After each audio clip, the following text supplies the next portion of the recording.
Welcome to the Sassy Autism Mom podcast, where we get you resourced for the many experiences and obstacles you may encounter as a special needs family or caretaker. Please relax and get comfy as we deep dive into today's episode. Welcome to Sassy Autism Mom. I am so excited. We have such a cool guest today. As most of you know, Jagger. He actually went water skiing, adaptive water skiing, for the first time with this gentleman's group. His name is Ryan DesRoches, and I want to thank you so much for being here today. And welcome. Thank you for having me. It's great to be here. Absolutely, absolutely. So I want to kind of dive right into this because, oh my God, this changed his world. So I know you always have huge wait lists because it's such an amazing experience. And I just want to thank you for doing this for all of our kids, for adults, whoever. It's so important for them to feel included, and you do such a great job. So what I wanted to ask you was, how did this whole idea start, and where did it come from, and like, what was your inspiration? Instagram, believe it or not. So, right. I've been skiing for over 30 years. I started skiing when I was in junior high school with a ski club in Webster. It's something I fell in love with and just continued to be doing. About 2019, I had left the previous club and I was just skiing with a couple of my friends in Webster.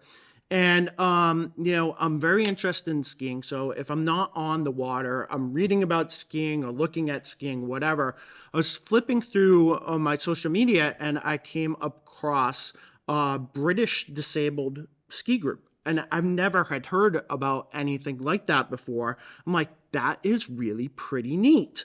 I was curious if any other organization here in the United States did anything like that. And that kind of got the ball rolling of trying to find just a little bit more about it.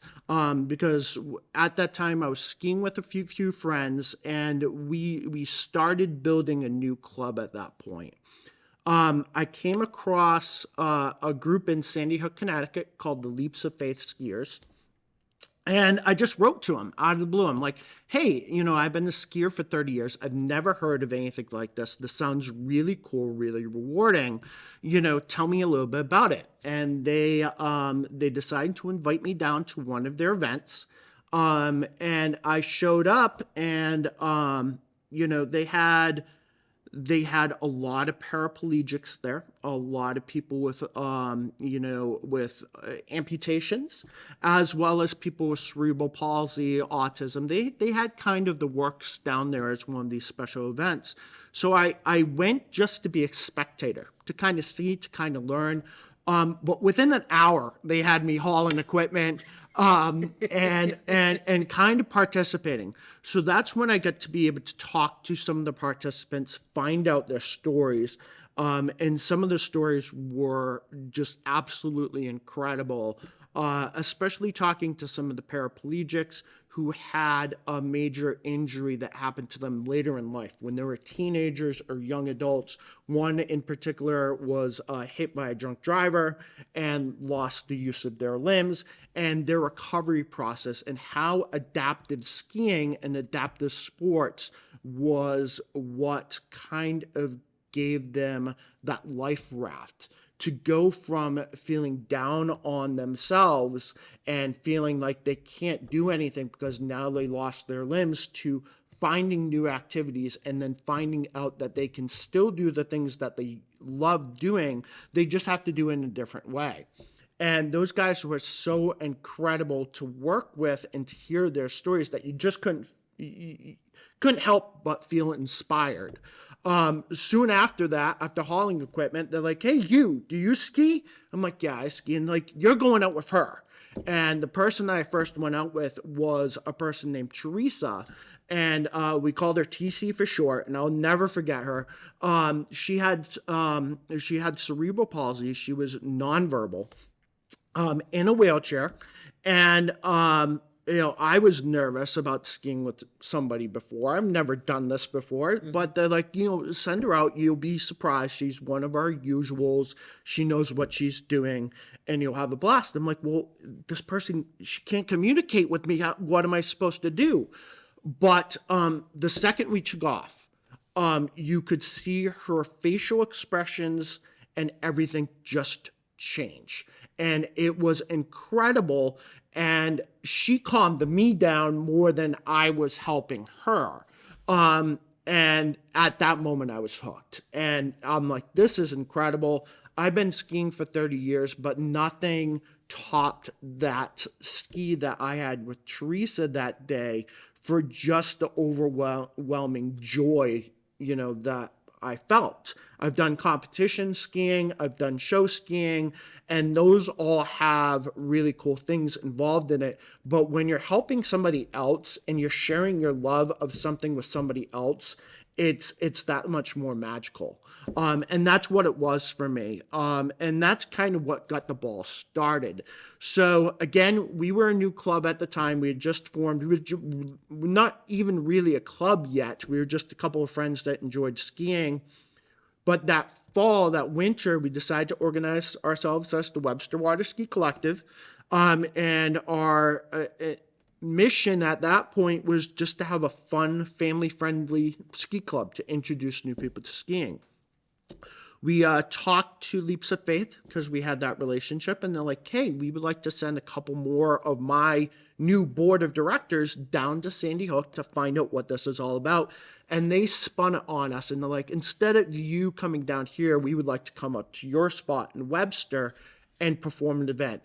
You try and rig up everything, do all the logistics, find the people, have the setup, the whole 9 yards, and we'll come down and we'll host it. And we pulled it off, and it was an incredible event. That first event, I think we had 24, 25 disabled people that skied with us that day, and the event went off incredibly. And that's when we really decided, okay, this is something cool. We all love it. Let's see what we can do to try and do more of these. Because the demand we saw was obviously there.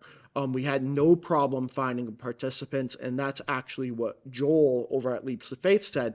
He's like, you got a real demand here, and this is such a niche thing, and there's only a handful of organizations around the country that do adaptive water skiing. You would really be helping us out and taking some of the pressure off of Leaps of Faith by doing a couple events, or 1 a year or 2 a year. And that's how we kind of got started. We started with a partnership with Leaps of Faith, them giving us their equipment to be able to perform the events. And then slowly but surely we start to be able to do some fundraising, buy equipment of our own. And that's been our goal every year, is to become more and more self-sufficient and be able to do more and more programs. So, and that's where we are now. So it's just been a roller coaster of a ride to get from where we were just 5 years ago, less than 5 years ago, to where we are now, where we're doing 5 events a year. We do Sunday adaptive skiing with a small group of people. It's really a lot of fun, and it's not our whole club, but it's a large portion of what we do as a ski group as well. So Yeah, what an incredible story. I mean, I'm over here just in awe of what you did, between going over and seeing that first event, connecting with TC. And I love that. One of my best friends' name is TC. Her name's Teresa also. So I got a kick out of that. And just like her inspiration for you kind of looking, and a lot of times people see with disability and they see the disability. They don't always see the person until they get to know them and they get more entrenched in, their lives and what they're doing. And for you to be able to jump right in, kind of both feet first, and really seeing that, and her being able to lead you down that path and take you on that journey with her, that just you got me. It's like I said, it's hard not to be inspired by some of these people and some of their stories. When I was skiing with some of the paraplegics, these guys were crazy. And these were people that had lost limbs or were paralyzed from the waist down or, from their trunk down. And they're putting me to shame out on the water with how hard they're pulling, how frustrated they get when they make a mistake. And you look at them and you're like, this guy has no legs, or this person has autism or cerebral palsy, and they're going out and doing this. What is my excuse for not giving it my all when I do something? And that's kind of how I think my whole group kind of feels, is that these people have traumatic things that have happened to them in their lives. They've either had them later in life or they were born with them, and they've had to overcome these things. So it's easy, in our day-to-day lives to get frustrated and stuff about, not getting that raise, or, not getting the last donut at Dunkin' Donuts. And you get frustrated about these things, but when you take a step back, you're like, this is so minor compared to what other people have to deal with. And if they can get up every morning and do these things, then really, what's my excuse? And that's why, you said you're happy that I brought this to other people, but I really feel the opposite. It's what they're bringing to me. Absolutely. That is much more of a gift, I think, than what I'm giving them. I've said it from the beginning about our program. I'm a skier. I've been doing this for 30 years. I love doing this. There's people that in my group that's been doing it a lot longer than me. We're crazy. We're out on the water as soon as we can to as late as we can in the year. So we would be out on the water anyways, but being able to get out there and share our love of skiing and turn other people onto it is icing on the cake for us. And that's why we enjoy doing it. And that's what's made our program grow, is because I have a great team of people that feel the same way that I do, and have made lifelong friends with a lot of our participants. The thing that gives me the most joy out of our program is a lot of our volunteers are high school kids. These are 12, 13, 14, 15-year-old kids in high school that are my main volunteers, and they are texting me, writing me, saying, is Tucker gonna come? Is Savannah gonna come? Are regular people going to come to our events because they look so forward to interacting with them? And that's what makes it special. And when you come to one of our events, nobody really sees the disability. It's just a friend that's coming to ski with us. Yep. And that's what it's all about. And that's what makes it so rewarding for us to come out and do these things and make us want to do more. Yeah, 100%. And like you said, like with the inclusion piece of it, which is so important because you also get just as much back as you're giving out. Mm-hmm. And that the reciprocity of that is just really, really, really incredible. And I know on like my Facebook page, I have a meme that says something like, you shouldn't wonder why someone's being included. The only thing that you should notice is when they're not there. Mm-hmm. And that is such an important piece. And that just underlines what the kids that you are having as volunteers and things like that, they're actually seeing it like that. Like they're going to know who should be there and who they'd like to see and all that. And I think like this generation, it's been so great because they've actually been raised right alongside kids with disabilities, and they just are so supportive and so kind. And I mean, I've noticed that through the years myself anyway, that they're just people who just like take our kids under the wings, and as parents we are so grateful for that, but we also know how much our kids give back to their lives too. And it's just so great and so important. So tell me a little bit about the different events you're running this year, where they are, what the dates are, and how people can get involved. Yes. So this year we're doing a couple of specialty events, which is a first for us. But we're kicking off our season on Wednesday, June 26th, our adaptive ski season on the 26th. We're going to be in Holland, Massachusetts. We're going to be doing an event with Team Hoyt New England. and another club that is in Holland, the Aqua Riders of Holland, who have been really great friends to us and got involved in our program a couple of years ago as volunteers, and now we're joined at the hip with them, and it's been a great partnership. So we're going to kick off our season there. We do have a couple of openings still for that event. So people can go to our website, websterwaterski.org, and they can see a list of all our events and register right there for those events. Our events are free, but since we do have a high demand, we do sometimes charge a deposit just to keep your spot, because since we're such a niche thing and the demand is so high, what we would hate to have something happen is somebody take a bunch of spots and then no show and prevent people that really want to come from coming. So we do charge a deposit. That deposit's 100% refundable the day of the event. But that's just to hold the spots. So from Holland, we then go into July, and we're doing a very special event here in Shrewsbury at the Donahue Rowing Center for disabled veterans. And that is a very special event. We were selected as one of 14 clubs across the country to work with the U.S. Department of Veterans Affairs and USA Water Ski, which is the national body for water skiers, and also provides our insurance to host this event specifically for disabled vets. And this has been something that I wanted to do since we started our adaptive program, but it's been very difficult. If you ever worked with the Veterans Association, they're very close-knit, and you can understand why. They're very protective of their members, especially their disabled vets. So for us to now be able to get into that circle is something that we really wanted to do, and we really want to give back. So that we're really trying to make a very special event. We are giving a free barbecue. We have a catering company that's going to come out. We're trying to get other goodies for our disabled vets on that day, as well as take them all on the water. After that, we have an event in Webster for people with spinal cord injuries. So this is another specialized event we're doing with partnership with the Craig H. Nielsen Foundation and the Christopher and Dana Reeve Foundation to host this event.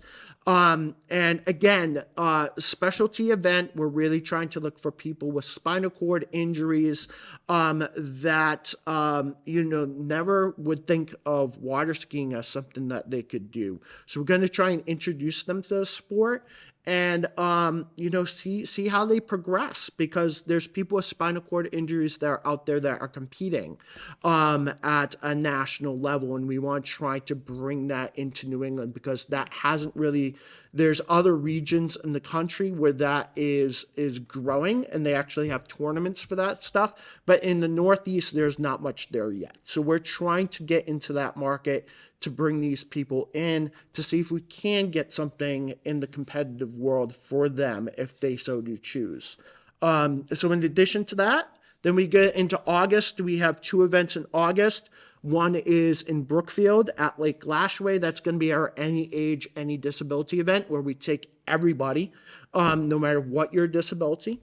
And then we're following that up with an event in Tingsboro, Massachusetts, which is going to be again with Team Hoyt New England. And that's going to be an open event as well. And that will be our first event that far up north. So it will be a good experience for us to travel in a new kind of area for us to be in that we've never been in before. So we're looking forward to it. And then in addition to that, like I said, I have a small group that skis with me every Sunday in Charlton.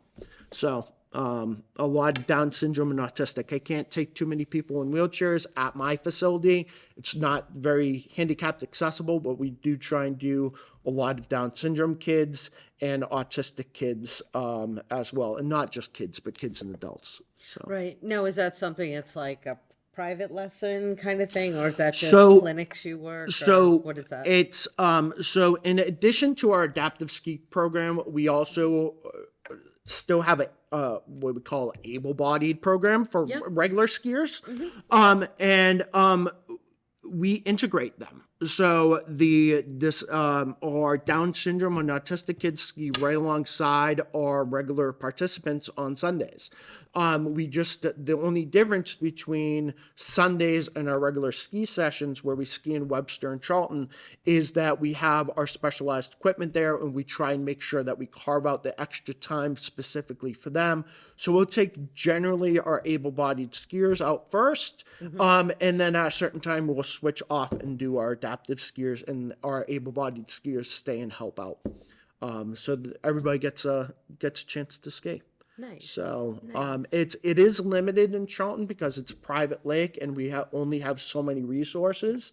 But it's something that we've been doing for the last couple of years, and it's great to see the progress that these people are making. If you go to our website, one of the more inspirational ones is Liz Hackett, who has Down syndrome and has had a goal of being able to get up on two skis and ski like a normal regular skier. And she's been working so hard over the last couple of years to build up her strength, build up coordination so she could do it. Well, last year she did it for the first time, and I don't know who was more excited, the people that were in the boat with me or her, but her face just lit up. It was incredible. We were able to get it on video, thank God. And it just shows you the joy that we have along with them, getting them to that point. So, with people like Liz, and other people that we're able to get out on a more regular basis, you can see them improve. You can see them, they're not just their confidence improve, but their physical abilities improve as well. So Liz now sends me videos from the Y of her working out because she wants to get ready for ski season. So to be able to see that inspiration that we put in her is kind of incredible as well. Right, right, absolutely. So tell me a little bit about, you do have the volunteers that work with them or able-bodied skiers and things like that. So what kind of a training process do they go through to work with the adaptive skiers? So there's various roles that we have as part of our adaptive ski program, and you don't have to be a skier to help out. So we do need help on shore. We do need help in the boats for spotting. We do have people that are people we have for safety purposes, that type of thing. So we have various roles. If you're a skier or want to be a skier, we can train you on that. We have learn to ski programs, and if you become a member of our club, one of the things that we always try to do is improve everybody's ski ability, no matter if you have a disability or not. Or the goal of our club is to help you improve and get to where your personal goals are. So with the adaptive skiing, typically, a skier will join our crew. We'll get to see how stable they are on skis, and once we feel they are comfortable, then we might start pairing them with another advanced skier to kind of learn the ropes about the adaptive skiing. This year, we're able to bring on two interns that are coming in that have never done adaptive skiing before, and our goal is in May is to start doing some training with them, to show them the equipment, work with some of our more advanced adaptive skiers so they can get the ropes of that, because it's specialized equipment that we use. One of the key things that we want to do as far as our side skiers are concerned, which are two able-bodied skiers that ski on side of the adaptive skier and the sit ski, is what to look for. What things, how to look for somebody, especially if they're nonverbal, to kind of see ideas of how are they having fun? Are they distressed? Do they need something? As well as some safety aspects.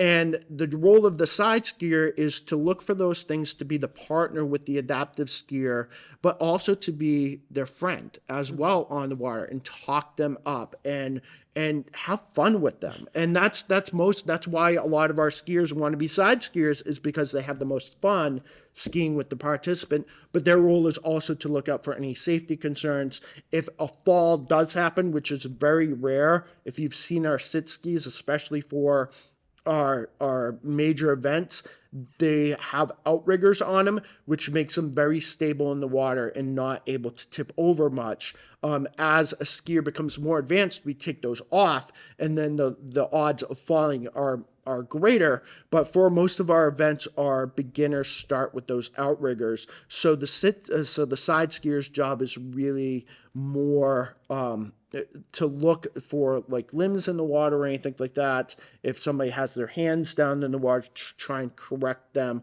so they don't get pulled back and get a pulled muscle or anything like that, as well as talking them up and being their friends. So that's our side skiers. For non-skiing activities, we have somebody that's in the water that's helping the participant get ready. So we have people that help for people that are in wheelchairs, help get them out of the wheelchairs if they need assistance, and get them into the sit ski. Get the sit ski into the water. Then we have a couple of people in the water that's holding the ski ready before the boat takes off. Then we have people when the skier comes back in that are jumping in the water to help them get out. We also have a follow vessel that follows the boat and the skier, usually a jet ski, with a person on the back of that. So in case there is a problem on the water, we have another set of hands that can jump in and help out as well. So there's numerous different jobs that we have as part of our adaptive program. So you just don't need to be a skier. You don't even need to be a swimmer because we have onshore help as well, getting people fitted with life jackets, helping out with our food when our food comes, because we do try and make these events and things of that nature. So it sounds like you do have a lot of safety equipment for the participants and for the volunteers and staff. We do. I assume. And USA Water Ski, who's our governing organization that provides us with the insurance, they also have various levels of certification for different types of jobs. So, for example, our boat drivers need to be safety certified and certified in how to drive a boat. So we just don't let anybody go out and drive a boat and say that you're good. These are trained drivers that we have as part of us. In addition to that, we have safety coordinators whose role is to oversee the safety of the entire event. So we always have a couple of people that are safety certified. Then we have our instructors like myself, and we have a couple of other instructors that are there to instruct the skier and the side skiers on what to do and kind of take an overall view to make sure that everybody's kind of doing everything correctly. So there's various roles that we have that there's certification exams for. Some are hands-on, some are, you have to study to take a test, and some are a mix of them. So we have various people, and we're always trying to get more of those people that can get up to those certifications, because the more we have, the more that we can do. Absolutely. I love that. Well, I want to thank you so much for joining me today, Ryan. I really, really appreciate it. I love learning more about your organization and where it started and, those grassroots efforts, and look what you have today. So thank you again so much. Thank you. Absolutely. So we will see you next time. Don't forget to get out there and change the world. Thank you for joining me today. Please be sure to follow us on Facebook at Sassy Autism Mom, on Instagram, Sassy Autism Mom, our website and blog, SassyAutismMom.com. Now let's get out there and change the world.